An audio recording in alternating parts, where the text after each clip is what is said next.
we have your weekend Apple news.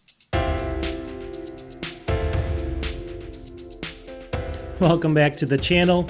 So here we go again. It's the weekend, and what do we do on the weekend? We go through the Apple news. Now today's a little bit lighter day, so I'm going to go through about 15 to 20 Apple-related news stories, plus some Apple-related sales as well on technology. I usually have a beer. Now today I have a Kronbachler Helles. I have a question for all real Germans out there. Is this like a Bud Light of Germany, or is this actually considered an okay beer? Just curious what Germans think there. Post in the comments. But without further ado, let's just get into what we're here for, the actual Apple news. Let's go. I hope everyone's having a great weekend out there. Cheers, everyone. Now, this first story is actually an incredible story because we all know that the M4 MacBook Air just came out. Apple lowered the cost by $100. It starts at $999 now. That's a win for everyone. But some of the sales already, this has been out for maybe a couple weeks now. Take a look over here, Micro Center. Now, Apple MacBook Air 13-inch, this is going to be early 2025. So this is the M4 chip here, 16 gigs of RAM, 256, on sale right now for $849. $150 off that price for the brand new M4 MacBook Air at Micro Center. Now, there's not a lot of them in stock, but I'm checking. They keep popping up from time to time, so you have to get lucky to get these things, I think. But use this again if you can't even get this. If you watch this video a couple weeks from now, use this as the low price alert. This is going to come back. Keep checking Micro Center, keep checking Amazon. Wait for this price and don't buy before then, and you should be able to get it. Okay, story number 2 is interesting to me for a couple different reasons, because I love monitors. Check out my channel, I review a ton of them. But over here, this is going to be from Apple Insider. It says right here, Apple may be working on 2 new studio display models right here. So there's a pretty high rumor score here. So what does this mean? So we know that Apple's rumored to be working on an update for the Apple Studio display with a 2nd-gen screen, bringing it with a number of feature improvements. Now, we see that. Now, obviously, we talked about this a couple weeks ago where Apple could be developing a studio display, and it's going to have probably 90 hertz. And maybe up to 120. We think it's a bandwidth issue for 120, so they may only go with 90, which is, I don't know about that. The size seems to be staying the same, which is not a huge, a lot of people want 32, right? But at least we're getting something. Then down here it says, according to the Bloomberg newsletter, Mark Gurman believes there's 2 versions. He actually found these numbers. It's called J427 and basically another one called J527. So there's 2 different versions right now, and this is interesting. Okay, so Gurman doesn't actually speculate on what these are, and there's a couple different reasons they could be. He says Gurman doesn't offer exactly what it is, but he does speculate that it could be for 2 reasons. The first reason, I hope it's not true, that Apple's developing 2 displays and it's going to pick just one of them. So it's kind of doing that to kind of test them and then only pick one for kind of going to mass production. I don't know if that's true. It's a lot of money to do these things, so I think there's got to be a reason. The other reason in here, it says it's going to have a completely different monitor with completely different specs. That's the interesting part I want to know about. So what could that second one be? Obviously, it says there's also a hint that it could be a replacement for the Pro Display XDR, Apple's oldest current display, and it's basically its largest. Now, that's obviously the 32-inch one, but I'm not even that excited about that, right? Because of the fact that that monitor is so expensive that I can't afford it and most people out there can't. I'd rather see a monitor at like $999 and then one at maybe $2,100, even though I probably wouldn't buy that one. I'd buy the $999 one. Somewhere in that range, I think we're going to get some good monitors. And then a couple other things here. It says right here, concerning the potential follow-up of the Apple Studio display, the rumors have basically included assertions that Apple will switch from LED to mini LED, backlighting for improved brightness and contrast. That would actually be good. The resulting has also reportedly gone up from a 5K retina in the current Studio display to possibly as high as 7K. Screen sizes have also been said to remain static. Power possibly going up to 32 inches. I don't see it coming out with 7K. Who in the world needs, put in the comments, would you ever use a 7K monitor? Who would need it, right? I know people do stuff in 8K. It's like maybe 1% of the population. Nobody needs that, right? Let's just get to 5K with a good price.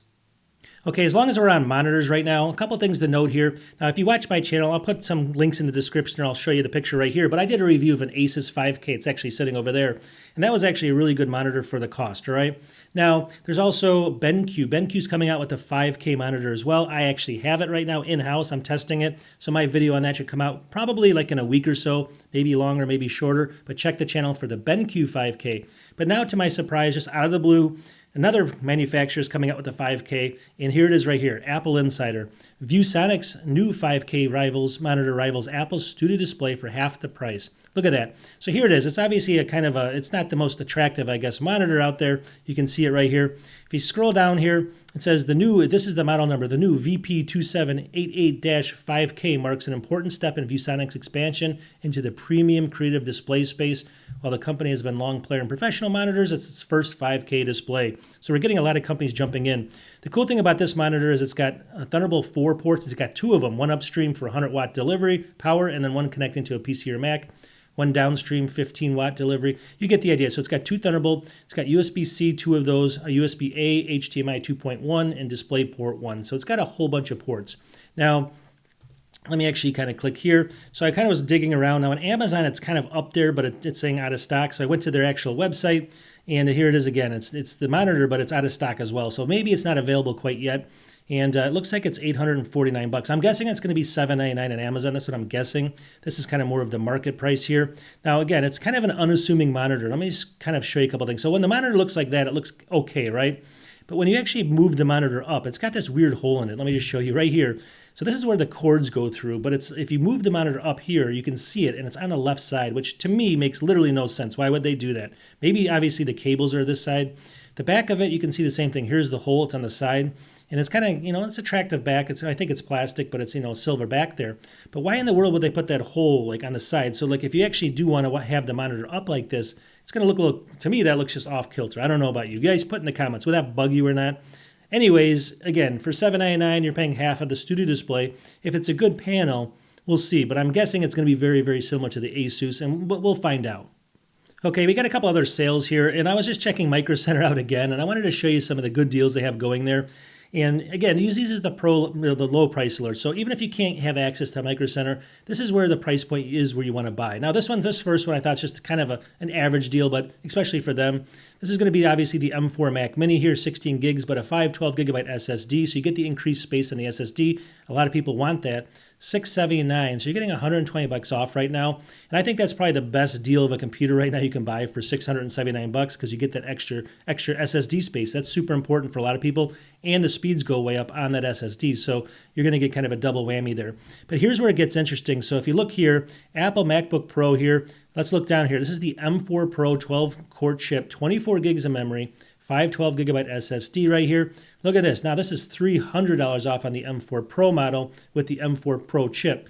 $1699 for a brand new system here. And they have, again, they always say 3 in stock. They always have more than that. You have to look around, and there's a million different Micro Center stores. They all have different in stock, but you can usually get them. And I've never had a problem, actually. But take a look at this. This is not even the 10-core. Look at M4 10-core. Well, that's actually the M4. This is the M4 Pro, which comes standard. That's the lowest one, but it's 12-core there. 24 gigs, but that's still an incredible price. And then if you really want to go the lowest price you've ever kind of spent on a computer as far as a Pro model for the Apple, I think this could be it for a brand new one. Pretty amazing. M4 here.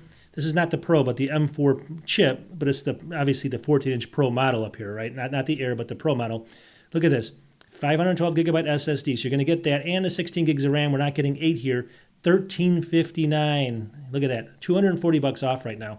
So for $1359, you're getting 16 gigs, 512 gigabyte SSD, the M4 chip, and the awesome screen on the Pro version here. You can't go wrong, right? Put in the comments, have you seen it lower? If you have, I want to know where. Okay, this next article is interesting to me only because it kind of makes a little bit of sense what this guy is saying. It says right over here, M4 MacBook Air is Apple at its best and hints at a new trend. So 9 to 5 Mac. So we kind of scroll down here. It says the M4 MacBook Air and Mac Mini are standout products of Apple's lineup. He goes on to say that basically the Air, it kind of over-delivered with the price drop. And just like, the feature set for $999, he thinks that's one of the best Apple computers anyone should buy. And then he goes on to say that the M4 Mac Mini as well. He's saying down here that having extra powerful chips, 16 gigs of memory on both of them, Mac Mini has an adorable new design. I don't know if I'd use the word adorable. MacBook Air can finally, go to multiple displays properly. Port options are solid, and of course the price tag. And he goes on to say that you can pick up the M4 Mac Mini for like as low as $529, $499. It's just a really good deal for what it is, right? But then this is what he's getting at basically is he's saying that over here it says next year's MacBook Pro seems likely to continue Apple's hot streak. What he's saying is Apple's done this now with these lower end models. Now they have to up their game on the Pros, right? Because otherwise people will be buying these instead of the Pros. And they usually buy the Pros, which we'll get into later in this video, telling you exactly how many people buy the Pro versus the Air. So it's just interesting to me what he thinks is happening. And this is kind of the weird thing to me is this what he says here. He says this year's M5 MacBook Pro, which I thought this could be happening on this model. He's saying this M5 Pro will come out first. will be a minor spec bump, but he's saying next year the M6 MacBook Pro could have these things here. A major redesign, be thinner and lighter, new OLED display. This is the one everyone's waiting for. Elimination of the top notch, that could be good, and a very possibly a 5G modem and a touch support, which would be, I've never heard that one, but if that comes, if that comes up, and whether it's on the M4, the M5 or the M6, I mean, that's a game changer, right? As far as, at least for me, we have things to talk about then. As far as normal computers, I think it's about average, right? But that's just Apple, so you get what you get. Anyways, I keep it real. What are you going to do? But still, it's still exciting for people that like Apple. And either way, though, just keep an eye open for this, and we'll kind of report if we think it's going to be the M5 or the M6 this is happening to. I thought it was the M5. He's saying the M6, which has kind of got me scratching my head. This next one is kind of a funny story, and I read this, and it wasn't really the key part of the story, but I picked it up myself, and I want people to post in the comments this. Hold on one second. Mac Rumors. It says, Apple no longer hiding Apple Intelligence storage space info in macOS 15.4. So if you kind of scroll down, it says, with the second beta of macOS 15.4 that was released earlier in March, Apple changed system settings basically to hide how much local storage that Apple Intelligence was using. Now, this was with the beta of 15.4. So we kind of go down here, and he's saying now, basically, with macOS 15.4, it's actually come back, all right? So now you can see how much storage it's finally, they think it was a bug or something. In order to see it, though, you can go to System Settings here, General, Storage, and then click the Info button next to the macOS listing. That brings up a pop-up that shows the version of macOS installed on the storage space taken up by Apple Intelligence. So you can go ahead and just pause it if you want to look at that. Now, I was like looking at this thing, and I looked at his little graphic here, and it says Apple Intelligence, 14.17 gigabytes, and I was kind of scratching my head because a couple weeks ago it said there was like a certain limit, like of 7 gigabytes or something that was. So I kind of went down here to the end, and I'm surprised he didn't put a lot in this. But I mean, he's saying that Apple says that Apple Intelligence consume up to 7 gigabytes of storage space on a Mac, though it appears to be taking up more space on some Macs in macOS Sequoia 15.4, the real version. So when we upgrade to 15.4, according to this guy, it's taking up double the 7.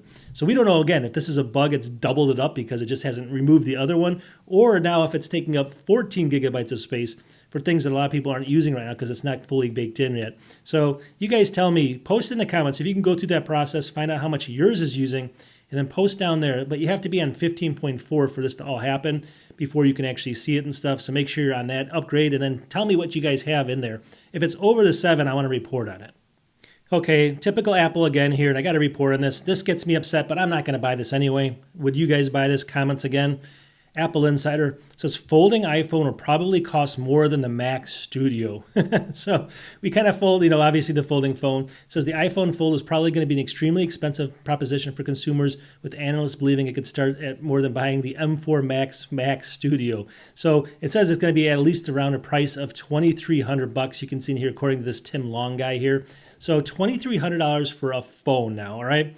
So more than, so I guess reportedly the next Mac Pro is going to cost more than a house in California. And people are just going to accept that. This is insane. Like, who's going to spend, if anyone spends $2,300 on a phone with tax, that's $2,600. And let's just say, I knew that person. And then later in life, they hit hard times and they needed money. I'm going to be like, man, you were stupid to buy that phone. I'm not giving you a cent. That's the way I think. You got to be smart earlier in life, right? Who's going to buy this thing? Anyways, if you guys would, I'm sure there's going to be people out there that are going to attack me for it, saying they would definitely do it. But I mean, still, $2,500 with tax? No way. Okay, so we saw the Mac Studio come out, and we saw all these different chips. Now, the Mac Pro is due out supposedly fairly soon. What is it going to bring to the table that's different than the Mac Studio? And this has got me thinking about it. This article does too. It says Apple's basically last M4 Mac. So what's rumored to be the Mac Pro? And we have a picture of it there. We don't even know if it's going to look like that. Who knows, right? So what this guy's thinking down here, and it got me thinking because there's one other possibility. He's saying there's now a question over what chip Apple will use in the Mac Pro, and there are a few possibilities. I think he's missing one. Apple does have an M4 Ultra chip coming, and that it's not ready yet. I don't think that's a possibility because I just don't think that they've created the M4 Ultra yet. And I think there's a problem with the Fusion and stuff with this nanometer chip. I could be wrong there. They might do something different and make it, but I don't think that's what it's going to be. He's also saying there's some version of a high-end M4 chip that's not technically an Ultra chip and instead called something like an M4 Extreme.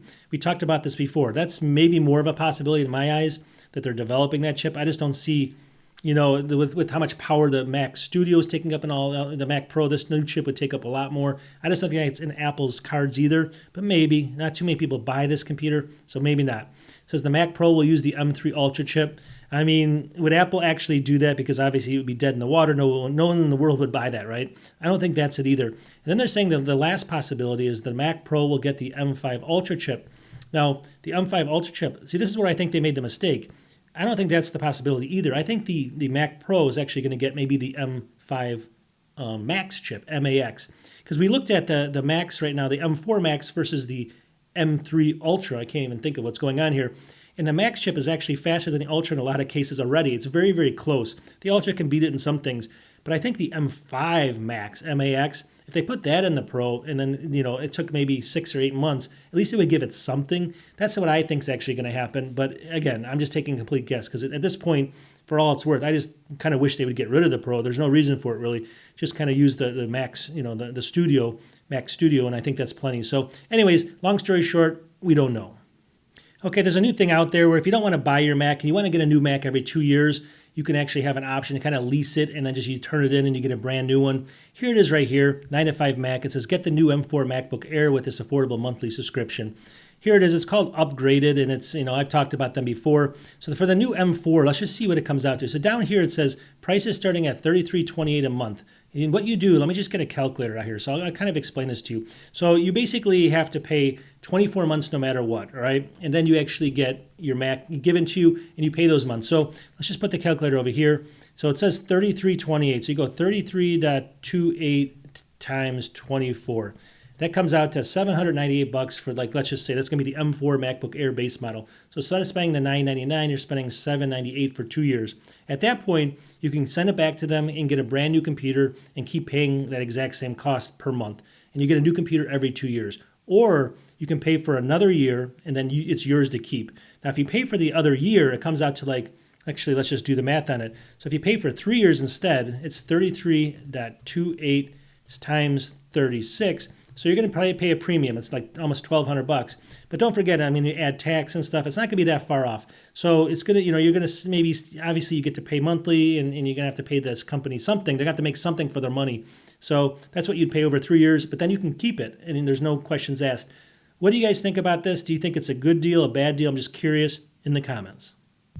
Okay, this next story always has me taking a quick sip here because I wish I would have saved some of my old technology.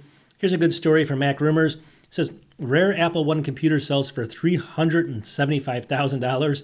A rare Apple One computer that was recently put up for auction. I think it started at 60 or something thousand on the bids. It went up to $375,000. Look at this, more than $350,000. The Apple One computer was sold by Apple co-founder Steve Jobs and Steve Wozniak. If you scroll down, it says the Apple that's sold is known as the Bayville Apple One and is number of 91 on the Apple's registry. It says that there's a known 104 of these Apple machines. It was possibly signed or at least marked up by Steve Jobs and stuff like that. So anyways, $375 for this thing. Now, again, I mean, if it keeps going up, it's totally worth it. So is this a good investment or not? That's a question I want to ask. Would you, if you had, let's say, $10 million in the bank, would you use this for an investment? Would you buy one? Okay, so we all saw this crazy ad over here, I think, a couple months ago. And just take a look over here. This is from Mac Rumors. Apple facing false advertising lawsuit over Apple intelligence delay. So you remember this ad is kind of a creepy girl. It looks like she could be in a horror movie or something. I don't want to be mean, but it's just the way she acts and stuff. It threw me off that commercial. I don't know what it is. It says Apple has been accused of false advertising and unfair competition for delaying Apple Siri intelligence. So long story short, there's a huge lawsuit going on now, and a lot of people are piling on it, saying that this advertising was saying that these features are available before they were. We've talked about this before. Apple's going through a whole bunch of turmoil. So how much is Apple actually going through? Well, this is where it's kind of culminated, basically. Vision Pro creator taking over Siri after Apple Intelligence setbacks. So basically, fallout from the delays of Siri revamp powered by Apple Intelligence. And basically, criticisms of some of the company's actions continue to mount, with Apple moving to shift responsibility for its Siri, basically branch, from its AI chief, John G here to former Vision Pro boss Mike Rockwell. So it's interesting to me because the Vision Pro didn't do that well either, and they're shifting it away from this John guy over to Mike Rockwell, who's head of the Vision Pro, but that didn't do that well either. So it says the move comes as the current version of Siri is under renewed criticism for its difficulties in handling even some of the most basic queries after 14 years. I mean, that's a fact.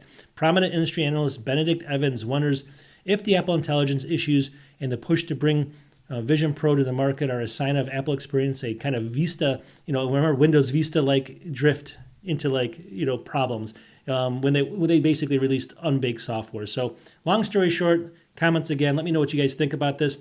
I think it's true. I think they totally, were marketing things that weren't available. People should get some money back on that stuff. It's just going to blow up, but who knows? I don't know how to solve it. Okay, so if you watch my channel, I like to rant a little bit about stuff like this, but we're just having fun. I do love Apple. But this is like another story that's got me scratching my head here. So this is Mac Rumors. It says, report, basically, Apple TV Plus losing $1 billion annually as Apple services falter. So it says Apple TV Plus is hemorrhaging money amid a broader stall in Apple services, according to a new report from this guy here, whoever he is. So kind of we go down here, and it says the company has spent more than $5 billion a year on content on Apple TV Plus since the service launched in 2019, but it was basically reduced by $500 million in 2024 in response, basically in cutbacks from Tim Cook. Tim Cook basically was saying that a lot of this stuff is just they're spending money and they're not seeing the return on it because it says that it's 1% of the people are watching this stuff, and he goes on to say a whole bunch of stuff about it, which is interesting to me. So Apple's kind of response to this is to me, I look at it as this. I think there's this thing going on in Hollywood right now, at least with me and a lot of people I know, that we just don't want to watch these Hollywood people anymore, right? They drive me insane, watching these rich people on these rich shows make all this money, and here we are working normal jobs. I just don't like these stars anymore. And I don't know if people feel that way, but a lot of people are, whether you do or you don't. So Apple's response to this, and this is kind of the funny thing that I actually found on here. So what's Apple's response? Well, they're going to make the next big show, right? But what's the show going to be? Right here, 9 to 5 Mac. The next big Apple TV show basically will pack wild numbers of Hollywood stars. So basically what they're doing is they're going to be creating this thing called the Studio. And what it's going to be basically is following Rogan around, and he's going to be, how he's an agent and he's trying to, I guess, become friends with all the Hollywood stars. So now they're going to have, Seth Rogen and I don't even know who all these people are. I know this guy's from Breaking Bad. I know Bryan Cranston, Charlize Theron, Ice Cube, Rebecca Hall, Ron Howard, all these different people, Steve Buscemi. So you see the idea here. So Apple's idea of basically fixing the issue with people not watching their content is throwing more of these people in front of you and hoping that you do. And I just thought that was kind of funny to me. Again, I'm taking a cynical approach at it, but I think there's got to be a certain amount of the population out there that agrees with me. Okay, we got a really quick sale here. Now this sale makes kind of buying the new iPad. So I bought the new iPad, the one that's got obviously just the normal one. It's got the A16 chip in it, but that's $350 or somewhere in that range. This one over here makes it a little bit harder to figure out which one you should buy. They have the Apple, this is the iPad mini right here. This has got the A17 Pro, so it's going to be a faster chip obviously, but smaller, 8.3 inches. That's down to $399 now from $499. So you're talking $399 versus $350. It makes this decision a little bit harder. This is on Amazon right now. And again, it comes down, I guess, to the size of the tablet. That's why I bought just the standard one. Plus, I review stuff. I wanted to have a new one to see how it worked. But this one, I think, might be a better deal. Okay, I thought this next story was kind of funny. And it's actually good that they're finally starting to do stuff like this. This is from Apple Insider. It says, Denver drivers get free AirTags to cut auto thefts. All right, you can see it here. So if you scroll down, it says, Denver drivers can get a free AirTag to hide in their vehicle in a program that Denver Police Department hopes will reduce auto thefts. The AirTag has proven to be extremely useful when obviously doing this. But the catch here is down here. It says we're basically providing a total of 450 free trackers. So not everyone gets one. You got to sign up for them. And they're only doing 450, number one. Then it says people can actually do it themselves and then send away for a sticker. And on the sticker it says, I have this program in my car. I've hidden my AirTag or something. But I'm laughing at that. Then the thief could see that, right? First of all, they would know what not to go after, which is a good thing for the people that have them. I understand that. But then everyone else is basically screwed, right? Your car is going to be taken before theirs. So that puts you at a disadvantage if you don't have it. Number two, if they see that, though, there's probably some common places these will be hidden. So now they're going to be looking for them before they actually drive the car away. I don't know if it's a good idea to put that. I don't know. It's one of those things. It's a deterrent, but yet it could cause more problems than it's worth. But overall, I think they're moving in the right direction. I do think that car manufacturers could easily solve this issue somehow, putting something in between the paint or something in between the metal that could track this stuff, and then there would never be another car. No one could steal a car ever again. For some reason, they don't want to do that. I'm not sure what it is. I have conspiracy theories on it, but who knows, right? Anyways, now they're finally doing something in Denver. Okay, this next one's just interesting to me if you like Apple stuff. I thought it might be to you. Here we are. This is, what is this? WCCF Tech. Never heard of them, but who knows? So Apple's MacBook lineup made up 86% of the company's total shipments in 2024. Imagine that right there. So if you kind of scroll down, there's a graph down here. Let me just get to it right here. So here's 2024. Here's MacBook Pros that they sold out of the Mac lineup, 53% versus the MacBook Air is only 33%. Obviously, this has a lot more models. It's got the M4 and the M4 Pro chips, stuff like that. But this is 33%. And then way down here, it actually went up a little bit. You can see it went up to 14%, but that's the desktop. So that's going to be things like the Mac Mini, things obviously like the Mac Studio and stuff. That's actually gone up, in the iMacs actually. That's a good sign. And I think the reason it went up a little bit there is because obviously the M4 is so good. But still, 14%. That's why they don't put a ton of money and time into it. Look at the differences here.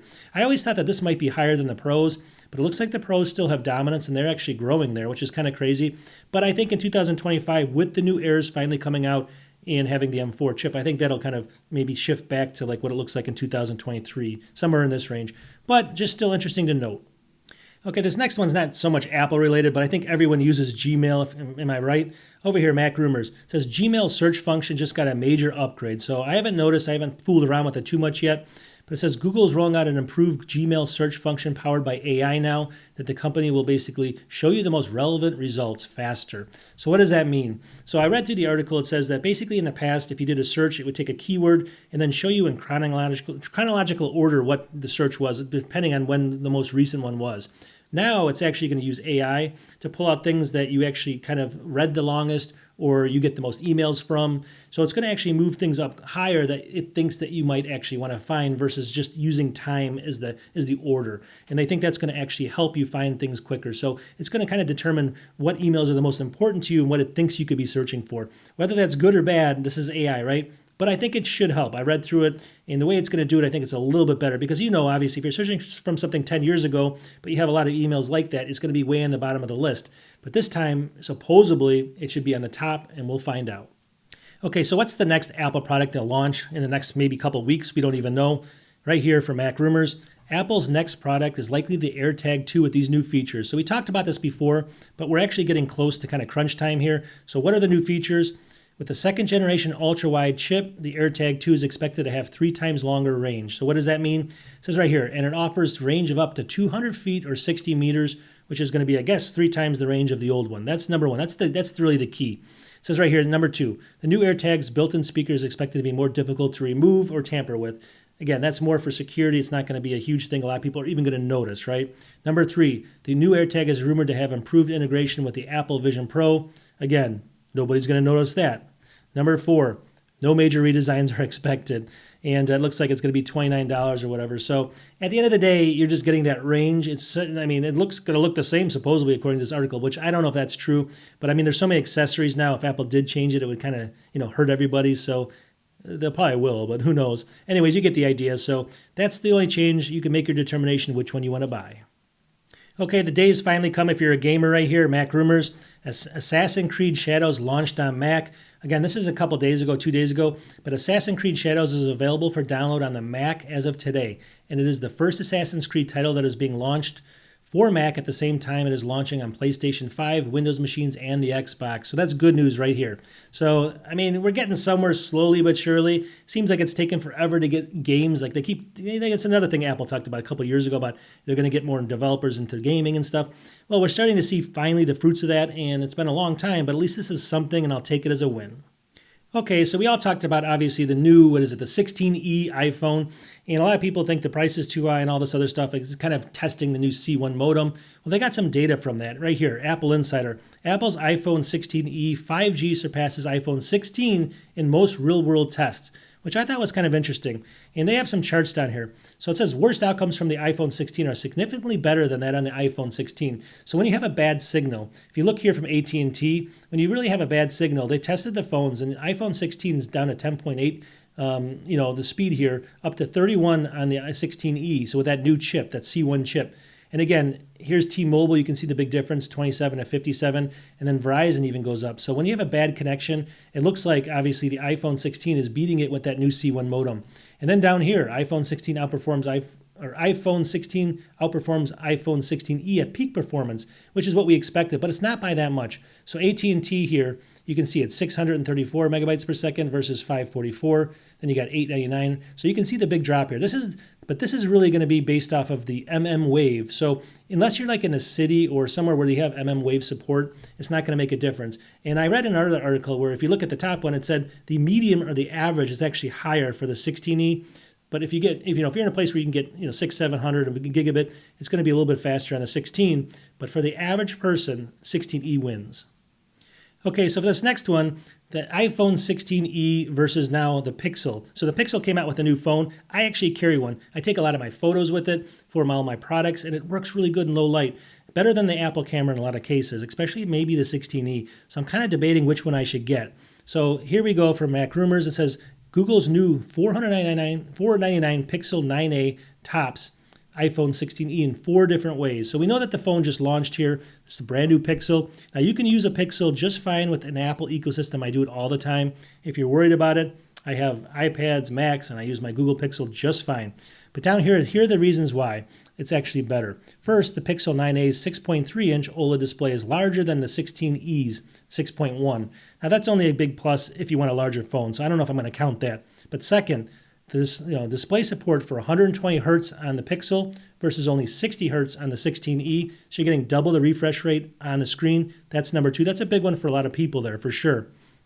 Then it says right here, third, while both the Pixel 9a and the iPhone 16 are equipped with a 48 megapixel camera, basically, it says right here, the rear camera, the Pixel 9a also has an ultra-wide camera. So again, that's a plus. The other one, Pixel 16e, does not have that. And then fourth, the Pixel 9a, we heard this, starts at $499 versus $599. So there you go. So obviously, it's basically, they're going to be very close, I think, in speed and stuff like that. But you got to make the determination there. So I think eventually that phone 16 is going to come down in price with some sales and stuff like that. $499 is where it needs to be competitive, in my opinion. I don't think it's doing that well now, but we'll find out. Okay, so we're going to wrap this up. I hope everyone's having a great time out there, and we'll see you in the next one. It's the weekend, right? I'm going to get back to making more videos next week, including that BenQ 5K eventually. Check out that, and we'll talk to you in the next one. Cheers. Oh, yeah. Peace.